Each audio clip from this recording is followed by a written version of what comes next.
खूबसूरत वादियों में बसा मालवा की धरती का यह अनोखा तीर्थ स्थल जो संपूर्ण भारतवर्ष के सभी तीर्थ हरिद्वार, प्रयाग, उज्जैन, नासिक, मथुरा, काशी, वृंदावन, केदारनाथ जैसे तीर्थों को भी एक साथ मिला दिया जाए तब भी इस पावन तीर्थ का पुण्य पाव भर ज़्यादा रहेगा। स्वागत है आप सबका आपके अपने चैनल सनातन दृश्यम पर। जय श्री राम, ओम नमः शिवाय, हर हर महादेव। आज हम जिस तीर्थ स्थल की बात कर रहे हैं उसका नाम है जाना पाव। सभी तीर्थों में यहाँ का पुण्य पाव भर ज़्यादा होने से इसे जाना पाव कहते हैं।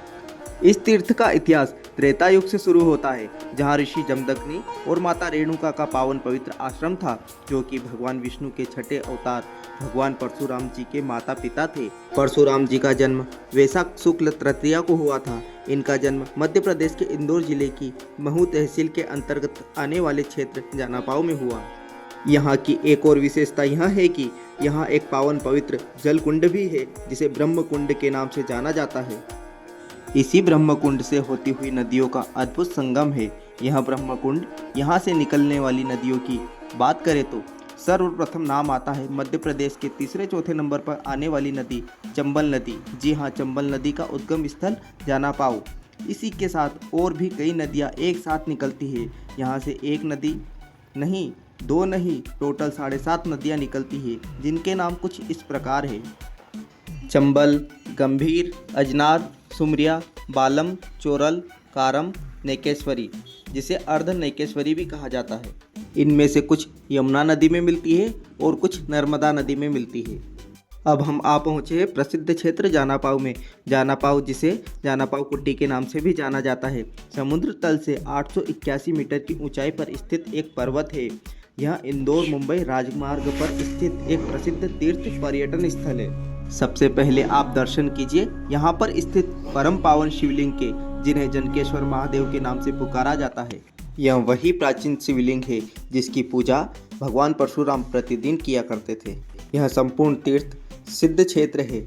यहाँ पर लड्डू गोपाल, भगवान गणेश, हनुमान जी, काल भैरव, भगवान परशुराम समय समय पर अपना अनुभव कराते रहते हैं। यह काल भैरव सर्वथा जागृत अवस्था में रहते हैं। इस बात का प्रमाण यह है कि यहाँ आने वाले श्रद्धालु भक्तों की ऊपरी बाधा को काल भैरव यही बांध देते हैं। इस जगह पर प्रति अमावस्या को ऐसे पंडे पुजारी अपने अपने पीड़ितों को लेकर आते हैं। ब्रह्मकुंड में स्नान के बाद ऊपरी बाधा यहाँ से बाहर नहीं जा सकती।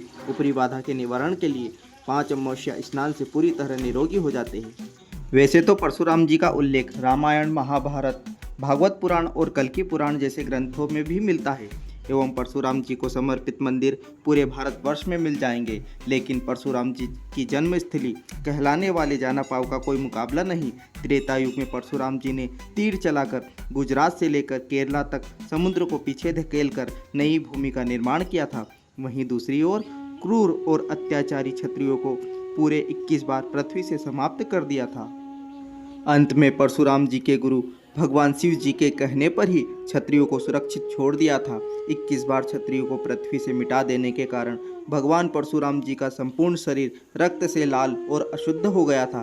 तब ब्रह्मा जी के द्वारा इस जगह पर ब्रह्म कुंड की उत्पत्ति हुई, जिसमें नहाकर भगवान परशुराम जी शुद्ध हुए। इसी प्रकार प्रत्येक मनुष्य भी यहाँ नहाकर तन, मन व ऊपरी बाधा सब कुछ छोड़कर शुद्ध व स्वस्थ हो जाता है।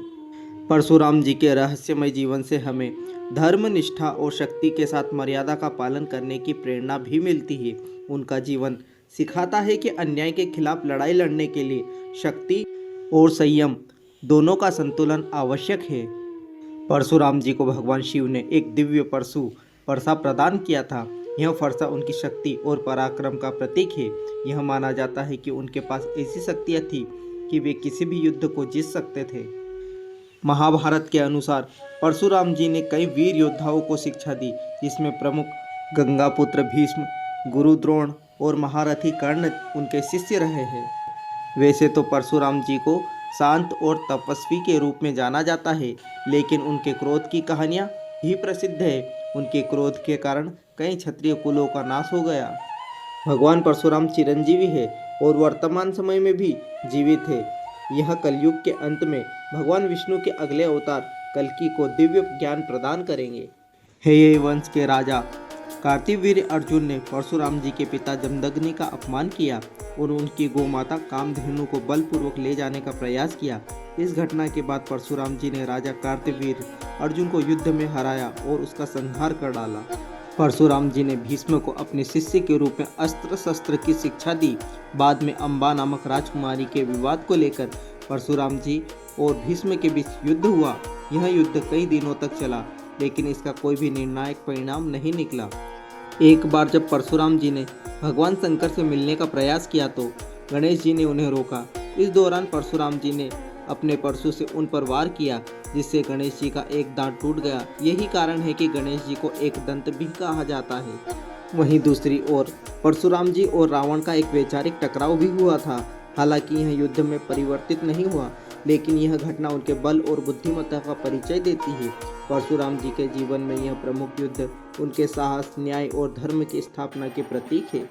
जानापाव का यह ब्रह्मकुंड एक प्रसिद्ध और धार्मिक प्राकृतिक स्थल है। यह स्थान न केवल धार्मिक महत्व रखता है, बल्कि अपनी प्राकृतिक सुंदरता और शांत वातावरण के लिए भी प्रसिद्ध है। जानापाव का यह ब्रह्मकुंड एक पवित्र जलकुंड है। यह जल स्रोत पूरे वर्ष भर भरा रहता है। यह पवित्र और औषधीय गुणों से भरपूर है। यह स्थान अपनी प्रमुख विशेषता 7.5 नदियों का उद्गम स्थल है। यह स्थान सनातन धर्म में सबसे पवित्र स्थान है। जानापाव जो सभी तीर्थों में पाव भर ज़्यादा है। विशेष रूप से यहाँ परशुराम जयंती के अवसर पर भक्तों की भीड़ उमड़ती है। जानापाव की यह पहाड़ी अपनी हरियाली, शुद्ध वायु और शानदार प्राकृतिक दृश्य के लिए प्रसिद्ध है। ट्रैकिंग और पिकनिक के लिए भी यह आदर्श स्थान है। यह एक प्रसिद्ध पर्यटन स्थल है, जहां पर्यटक धार्मिक स्थलों के दर्शन के साथ साथ प्राकृतिक सुंदरता का आनंद भी ले सकते हैं। जानापाव क्षेत्र भील जनजाति का प्रमुख निवास स्थान है।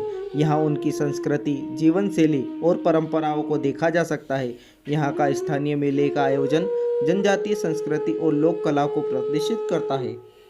हर साल कार्तिक पूर्णिमा पर जानापाव में भव्य मेला आयोजित होता है, जिसमें बड़ी संख्या में श्रद्धालु और पर्यटक भाग लेते हैं। ऋषियों और मुनियों की तपोस्थली जानापाव अपनी धार्मिक, ऐतिहासिक और प्राकृतिक विशेषताओं के कारण मध्य प्रदेश का एक महत्वपूर्ण पर्यटन स्थल बन चुका है।